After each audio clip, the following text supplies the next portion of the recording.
नमस्कार, आप देखना शुरू कर चुके हैं आयन भारत। आपके साथ मैं हूं डॉक्टर अर्चना सिंह। राहुल गांधी और चुनाव आयोग के बीच लेटर का कोई खेल चल रहा है, ऐसा लग रहा है।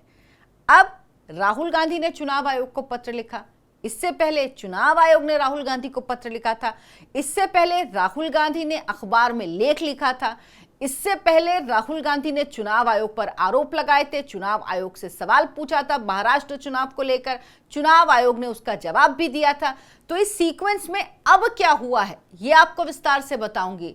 लेकिन इन सब के बीच अभी जो उपचुनाव हुए 5 सीटों में, उसमें 2 गुजरात की सीटें थीं जिसमें कांग्रेस पार्टी की बड़ी बुरी हालत हुई। स्थिति ये हो गई कि जो गुजरात कांग्रेस के अध्यक्ष हैं शक्ति सिंह गोहिल, उन्होंने अपने पद से इस्तीफा दे दिया है। गुजरात कांग्रेस के नेता क्या कह रहे हैं, क्या ये राहुल गांधी सुन रहे हैं या राहुल गांधी किसी की बात नहीं सुन रहे, कांग्रेस पार्टी किसी की बात नहीं सुन रही, चाहे चुनाव आयोग हो चाहे अपने नेता हो? और क्या राहुल गांधी अगर गुजरात और पंजाब के अपने नेताओं की बात सुन लेंगे तो चुनाव आयोग के साथ ये जो उनका लेटर गेम चल रहा है, ये गेम अपने आप खत्म हो जाएगा? ये विस्तार से इस वीडियो में आपको बताऊंगी। लेकिन उससे पहले आपसे गुजारिश है, हमारे इस चैनल आयन भारत को सब्सक्राइब जरूर कीजिए ताकि हर वीडियो की जानकारी आपके पास तुरंत पहुंच जाए। दरअसल महाराष्ट्र चुनाव 2024 में राहुल गांधी गड़बड़ी के आरोप लगातार लगाते रहे हैं इलेक्शन कमीशन पर, और अब एक बार फिर राहुल गांधी ने चुनाव आयोग को लेटर लिखा है और चुनाव आयोग से एक हफ्ते में महाराष्ट्र चुनाव की डिजिटल वोटर लिस्ट जो मशीन में रीडेबल हो और महाराष्ट्र और हरियाणा के जो वोटिंग डे की वीडियो फुटेज है वो देने के लिए कहा है। पार्टी की ये मांग पुरानी है, पहली बार नहीं कहा है, और पार्टी का कहना है कि ये मांग हमारी पुरानी, चुनाव आयोग इसे आसानी से दे सकता है।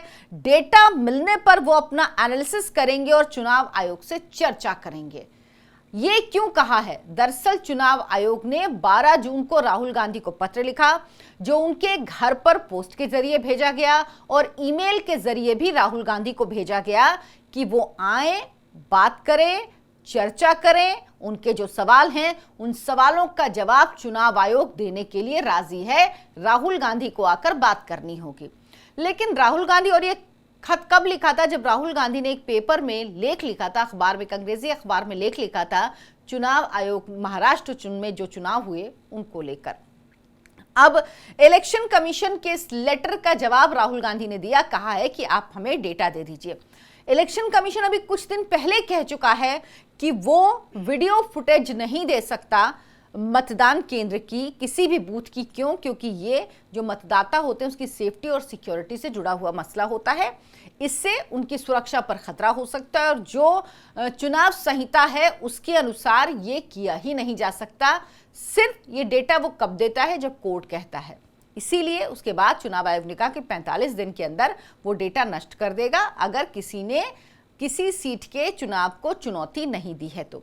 लेकिन राहुल गांधी चुनाव आयोग के पास जाकर बात करने को राजी नहीं है। वो फिर से वही बात कह रहे हैं जिसका जवाब चुनाव आयोग बार बार दे चुका है।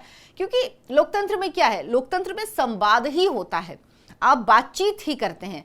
लेकिन राहुल गांधी जो नियम के खिलाफ काम करने के लिए चुनाव आयोग को कह रहे हैं, यानी ये कानून में नहीं है कि वो आपको ये फुटेज प्रोवाइड कराए, कल को हर सब मांगने लगेंगे। लेकिन राहुल गांधी को लग रहा है कि ये फुटेज हमें मिलनी चाहिए। ये फुटेज वो नहीं दे सकता और नहीं देगा। और जहां तक ये मतदाता सूची की, वोटर लिस्ट की जो है, तो शायद, मुझे पूरी तरह से याद नहीं, लेकिन शायद चुनाव आयोग ने कहा था कि ये वेबसाइट पे पड़ा हुआ है, इसको आप वहां से देख सकते हैं। लेकिन किसी चीज को सॉल्व करना अगर आप चाहेंगे तभी उसको सॉल्व कर पाएंगे। लेकिन राहुल गांधी सिर्फ और सिर्फ बात को बढ़ा रहे हैं। चुनाव आयोग जवाब दे चुका है तब भी उनको समझ में नहीं है और एक बार फिर से उन्होंने अपनी वही बात कही है। लेकिन अगर वो गुजरात के अपने नेताओं को सुन लेंगे तो शायद राहुल गांधी को बहुत सारे सवालों के जवाब अपने आप मिल जाएंगे। गुजरात कांग्रेस के नेता क्या कह रहे हैं? गुजरात कांग्रेस के नेता कह रहे हैं कि हमें काम करने की आजाद। अच्छा, पहले समझिए कि गुजरात में हुआ क्या है। दरअसल जो उपचुनाव हुए उसमें क्या हुआ? उसमें यह हुआ कि जो विसावदर सीट है उसमें 8% मतदान कम हुआ, मत कम मिला कांग्रेस पार्टी को 2022 के विधानसभा चुनावों से, और कड़ी सीट पर 4% वोट उनका कम हुआ है। सोचिए, वोट कम हुआ है। ये कब हुआ है? जब 2024 लोकसभा चुनाव के नतीजे आने के बाद राहुल गांधी गुजरात गए कई बार।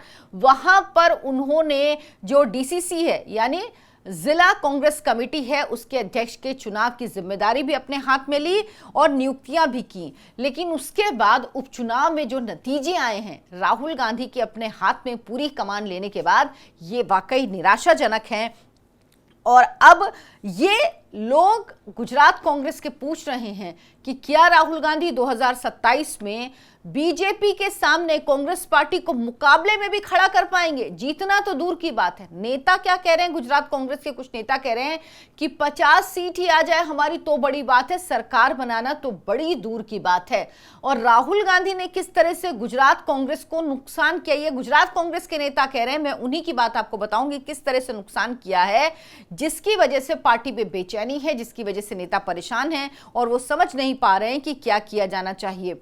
2 सीटों पर जितना काम किया जाना चाहिए था, जहां उपचुनाव हुआ वो काम नहीं किया गया।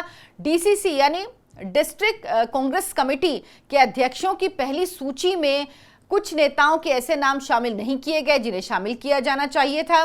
शक्ति सिंह गोहिल जो अध्यक्ष थे उनको पूरी कह दीजिए आजादी नहीं दी गई और सभी जो नियुक्तियां की गई जिला स्तर पर वो केंद्रीय नेतृत्व द्वारा तय की जाती हैं। यानी प्रदेश अध्यक्ष की कोई भूमिका ही नहीं रही। और उसके बाद अगर केंद्रीय नेतृत्व ने सारी नियुक्तियां की तो उसके बाद अगर ये नतीजा आया है तो जिम्मेदारी भी तो केंद्रीय नेतृत्व की होगी, वो भी तो उसे लेना चाहिए, लेकिन नहीं लिया। शक्ति सिंह गोहिल ने अपने पद से इस्तीफा दिया। लेकिन क्या आपने राहुल गांधी या मल्लिकार्जुन खड़गे से सुना कि उन्होंने जिम्मेदारी ली हो या इस बारे में कुछ कहा हो? इतना सब होने के बावजूद भी जो पार्टी में गुटबाजी है वो राहुल गांधी कम नहीं कर पाए। कहते हैं, वहां के नेता कह रहे हैं कि जो जिला अध्यक्षों की नियुक्ति हो रही इसमें खामियां हैं, भारी खामियां हैं, इस पर ध्यान दिया जाना चाहिए। राहुल गांधी के कुछ बयान आपको याद होंगे जो उन्होंने कहा था कि वो कांग्रेसियों की तुलना शादी का घोड़ा या लंबी रेस का घोड़ा करते हैं, जिससे जो वफादार हैं, जो समर्थक है पार्टी के, वो नाराज हो जाते हैं। इसके अलावा राहुल गांधी ने कहा था, आपको याद होगा गुजरात में ही कहा था कि उन्होंने कहा था गुजरात में ही कि हमारी पार्टी में कुछ ऐसे नेता हैं, कांग्रेस में कुछ ऐसे नेता हैं जो बीजेपी के लिए काम करते हैं, जो बीजेपी को फायदा पहुंचा रहे हैं कांग्रेस में रहकर। तो उसके बाद सवाल उठा था कि अगर कांग्रेस में कुछ लोग ऐसे हैं जो बीजेपी को फायदा पहुंचा रहे हैं तो राहुल गांधी को किसने रोका उन नेताओं को हटाने से? और ये गुजरात कांग्रेस के नेताओं ने भी कहा कि भाई अगर आपके पास जानकारी है तो आप हटाइए, लेकिन आप ऐसे करके हर एक नेता कार्यकर्ता के मन में डाउट मत डालिए, उन्हें संशय में मत छोड़ दीजिए कि आपने एक बात कही और उसके बाद आपने कोई कार्रवाई नहीं की। आपके ऊपर पूरा अधिकार है, आपके पास, आप कार्रवाई कर सकते हैं। पार्टी जिस हालत में है वो कह रहे हैं कि हम 50 सीटें भी नहीं जीत सकते, समर्थक नाराज हैं। एक कांग्रेस के वरिष्ठ नेता कह रहे हैं, मैं दशकों से कांग्रेस में हूं लेकिन इस तरह की टिप्पणी से बेहद दुखी हूं। 2027 में कांग्रेस पार्टी का गुजरात में क्या होगा? 2017 में कांग्रेस पार्टी ने 77 सीटें जीती थी और 2022 में केवल 17 सीटों पर पार्टी सिमट गई। इसकी जिम्मेदारी किसकी है? कांग्रेस पार्टी बुरी स्थिति में भी गुजरात में 40% वोट हासिल करती थी, उसके 12 से 13% वोट कम हुए, वो वोट आम आदमी पार्टी ले गई। तो सवाल कर रहे नेता कि क्या हो रहा है, हम क्या रेस में भी हैं, हम मुकाबले में भी हैं या हम मुकाबले से बाहर हो गए हैं? क्योंकि बीजेपी ने 156 सीटें 2022 में जीती थी गुजरात में, जो इससे पहले कभी कोई पार्टी गुजरात में नहीं जीत पाई है। तो राहुल गांधी क्या सिर्फ चुनाव आयोग पर आरोप लगाते रहेंगे या उसका कोई हल भी ढूंढेंगे? अगर मैं कह रही हूं आपके मन में कोई संशय भी है, आपको लग रहा है, तो चुनाव आयोग ने आपको बता दिया नियम कायदे के अनुसार ये हो सकता है, ये नहीं हो सकता है। जो हो सकता है उसके तहत आप अपनी बात कहिए, चुनाव आयोग आपको बताएगा क्या हो सकता है क्या नहीं हो सकता और मैटर को सॉल्व करिए। या आप एक माहौल बना रहे हैं, ये खबरें भी आ रही हैं, सवाल ये भी उठ रहा है कि क्या एक माहौल बनाया जा रहा है?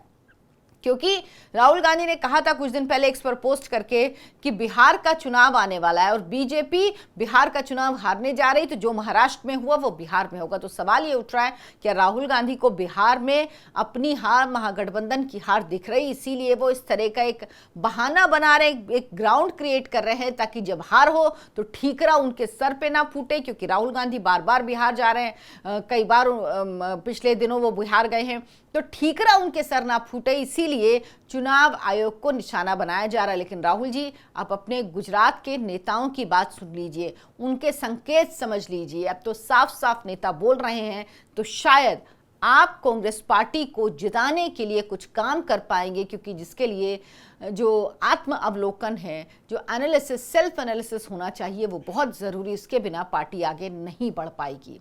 आप क्या सोचते हैं इस पर हमें कमेंट करके ज़रूर बताएं। वीडियो को लाइक करें, शेयर करें, हमारे चैनल आयन भारत को सब्सक्राइब कर लें। धन्यवाद, नमस्कार।